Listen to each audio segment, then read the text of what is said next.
Il y a un sentiment de déclassement qui transcende complètement les territoires, c'est-à-dire qu'il y a la conviction, mais on le voit dans toutes les enquêtes, qu'aujourd'hui est pire qu'hier et que demain sera pire qu'aujourd'hui, mais ça c'est un sentiment qui est partagé aussi bien à Grigny que dans les Ardennes que dans le centre des grandes villes d'ailleurs.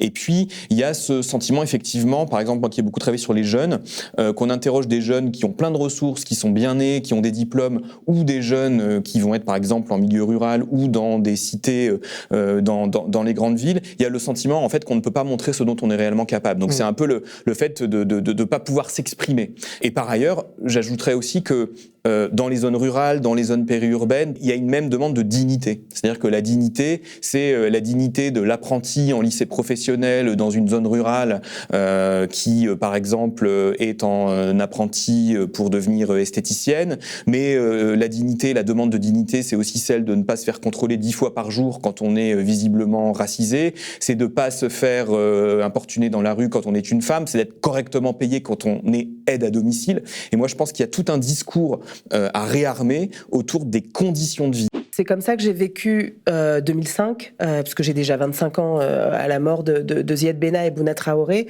Et ces révoltes ont donné lieu en fait à la fois à une colère, à l'expression d'un propos politique mais qu'on n'a pas vu ou pas su décrire, entendre.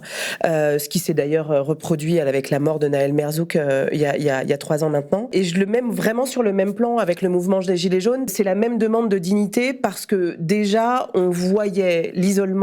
Déjà, on voyait cette espèce de détachement et voilà, ces politiques hors sol où on voit les zones commerciales se multiplier alors même que le décrochage est réel, la pauvreté se voit de plus en plus et les relégations multiples, sociales, spatiales, économiques, éducatives, finissent par percuter en fait les habitants en premier lieu. Et pardon, mais je voulais vraiment, Camille, vous interpeller là-dessus, mais vous utilisez beaucoup le terme d'égalité des chances, et moi je sais que, parce que c'est un choix que vous faites dans le livre, parce que c'est comme ça que les politiques publiques ont été mises en œuvre, mais en fait, je n'en peux plus de ce terme. Je le vomis, parce que clairement, il n'est pas question de chance, il est vraiment question de droit. Mediapart.